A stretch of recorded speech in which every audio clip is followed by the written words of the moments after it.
एक बार एक नदी किनारे दो विशाल बड़े बड़े पेड़ थे। एक बार एक चिड़िया अपने छोटे छोटे बच्चों को लेकर उन पेड़ों के पास जाती है और वो एक पेड़ से पूछती है कि क्या मैं तुम्हारी टहनी पर एक अपना घोंसला बना सकती हूँ, जहाँ पर मैं अपने बच्चों को रख सकूं और उनका पालन पोषण कर सकूं।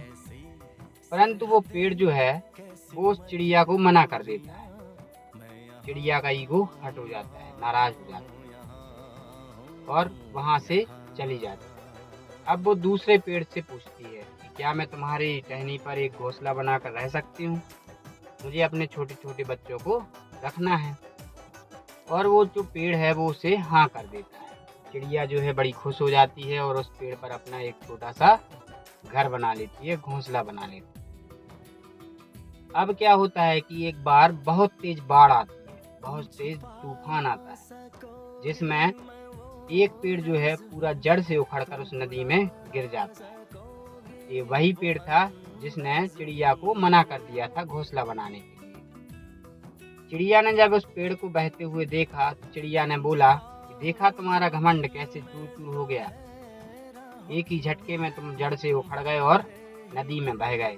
तुमने मुझे उस दिन मेरी विषम परिस्थिति में अपने ऊपर रहने के लिए घोंसला बनाने से मना कर दिया था, इसलिए आज तुम्हारे साथ ऐसा हो रहा है। पता है इसके बाद वो पेड़ ने क्या जवाब दिया? उस पेड़ ने उस चिड़िया को जवाब दिया कि मैंने इसलिए तुम्हें उस दिन घोंसला बनाने से मना कर दिया था क्योंकि मुझे पता था कि मेरी जड़ें मजबूत नहीं हैं। किसी दिन यदि तेज तूफान आया तो मैं अपने साथ साथ तुम्हारे बच्चों का भविष्य भी खराब कर देता। इसीलिए मैंने इसी डर से तुम्हें अपने ऊपर घोंसला बनाने से मना कर दिया था। ये बात जैसे ही चिड़िया ने सुनी, बेचारी सिर नीचा करके बैठ गई। तो दोस्तों ये तो थी एक कहानी जो हमें ये सिखाने के लिए लिखी गई है कि कई बार हम किसी से कुछ मांगते हैं और वो व्यक्ति हमें यदि मना कर देता है तो हमें अपना ईगो हर्ट नहीं करना चाहिए, हमें उसके बारे में भुला बुरा भला नहीं सोचना चाहिए। एक बार ठंडे दिमाग से हमें ये भी सोचना चाहिए कि आखिर उस व्यक्ति ने ऐसी कौन सी मजबूरी के कारण हमें ये चीज़ देने से मना किया है। कई बार हो सकता है कि कोई बिना वजह मना कर देता है, परंतु कई बार किसी भी इंसान के मना करने के पीछे कोई ठोस कारण भी हो सकता है।